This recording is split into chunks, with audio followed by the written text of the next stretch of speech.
Sorry about that. That was a little bit of a walk call. So starting July 2021 is actually we'll start looking at the high growth, high PE. The PE is price to earnings. Companies start to collapse in the index. So it was like this. This is the index. These are the companies underneath it. So the lowest tier started to collapse. These started to fall down. The index still held. Then this level over here started to collapse. The index did a little bit of that. And then you had some of the companies which are like the best companies in the index, right? They started to collapse. So the index started to do this, right? But these companies, some of them are holding.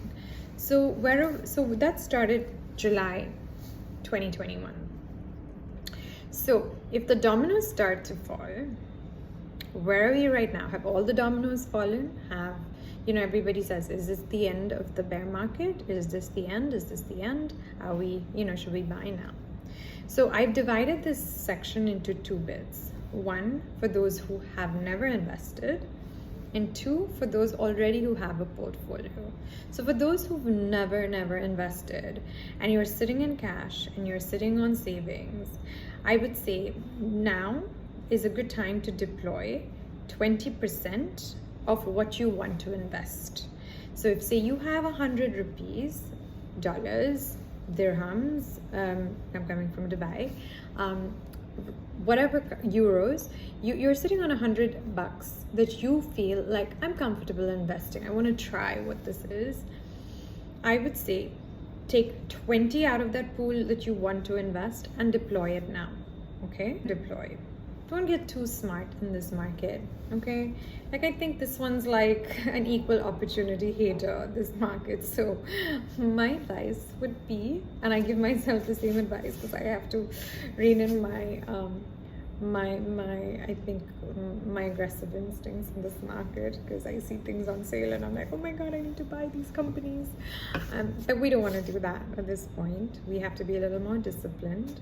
So what we're going to do is we're going to deploy into 3 indices. Google these indices, all right?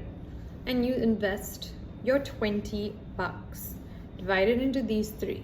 If you're like, I don't really believe in the companies outside of America, don't do the global, just do the SPY and the QQQ, all right?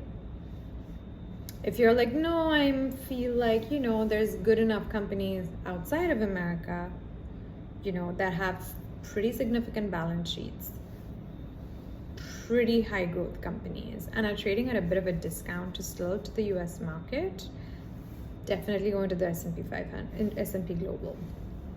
So that's my basic advice for those who've never invested before. It's tried, it's tested, it's really simple. Most people don't beat the index. Most money managers, for all the fancy talk that they have, never beat the index. A few do, and we also get killed by it, so no hopping on that. But I think that's a really good, safe, feel-good factor for you to try on. Okay, then for those of you, so let's finish with the people who have never invested. For those of you kids like moi who are invested in this market and are looking at their portfolio and going, WTF, what has just happened since 2021 to 2022? I've not been able to wrap my head around how fast this market is moving. It's moving slow, but at the same time really fast. So this market's been super punitive for us. You've seen drops happen like 20% in Facebook in a day, 20% in Adobe, 20% in Target, just for missing the numbers or giving poor forward guidance. And without sounding too technical, you're sitting there going, why the hell did this just drop like 20%? These are supposed to be safe companies. This is what I'm going to say. 1, ask yourself, what kind of investor am I? If you're that investor who is going to absolutely panic because you see the market's going down, and it will go down for the next few months. Let me repeat. It will continuously go down for the next 4 to 6 months. I don't have a crystal ball. I wish I did. It is going to go down for the next 4 to 6 months. But if you feel I am that kind of investor where I can see a picture 4 to 5 years out, Then you take a little bit of money. Again, if you've kept aside $100 for the investment in your portfolio, you take 20 out of it, and one, you average down your positions, so dollar cost averaging. Or number two, okay, you sell the losing positions and move into high quality positions. It's like the car driving and you're just shifting lanes. You're just getting out of the lane that you know is never going to move. So in my opinion, those lanes would be the super, super high, spacky kind of names that have no business model, no price to earnings ratio, very, very heavily leveraged on their balance sheet. Those are the names I would try to get my car into the other lane, which is into the FANG stocks, Google, Apple, not so much Netflix. I don't watch Netflix, so I'm guilty, so I don't understand. But if you believe in it, sure, trickle some into that company. FANG stocks. I'm a big fan of Meta, only because looking at the balance sheet, the amount of cash they're sitting on, their growth rate, that's somewhere I feel pretty confident that it's a pretty safe company for me. I'm not going to share the names right now, but just slide your portfolio from the heavily losing names into the names that you feel like are safer, because that would be your best bet. And you don't have to do all of it. You can take out 60% from your losing names and move them to safer names. And I'm not saying go into things like food, PepsiCo, Coca-Cola. Yeah, do a little bit, but those companies don't have crazy growth numbers. They're just pretty stable, the staple companies. But don't stay all into a Zoom, all into a crypto exchange. That's just very silly.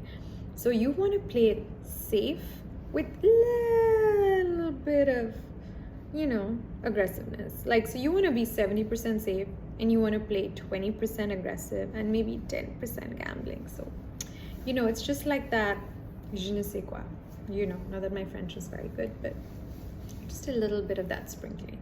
So take a stab, ask yourself, can I bear this loss? And it's not a hard loss until you book it. So if you say, I just don't have the stomach to stay for another 4 to 6 months in this market, stab yourself and take the losses but sit in cash. Okay.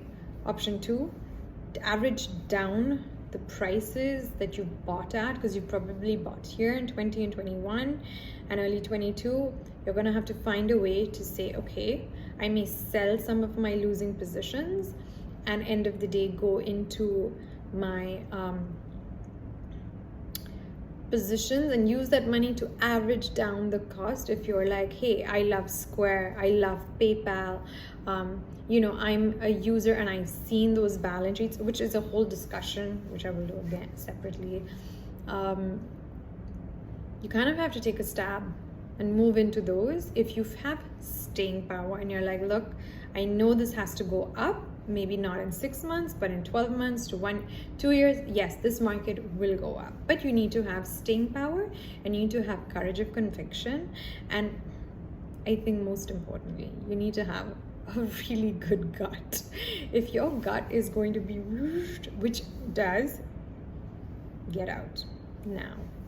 Because I think, I hate to say it, but yes, it is going to be a very difficult market for people who are long for the next 4 to 6 months, and I'll leave it at that. So that is my few cents of financial wisdom, and I hope I do a few more of these, and it's a journey for me. I've never done anything like this before, and I'm just excited to start and share a little bit of the knowledge that I've gained. And I think this is my way of giving back, and I'm doing it with love, and I'm doing it with kindness. So I just hope you take it in the sort of spirit that it is intended. It is intended to share and to help and to carry people to being their financial best. So I think that is my only intention. Yeah, see you next time. Bye bye.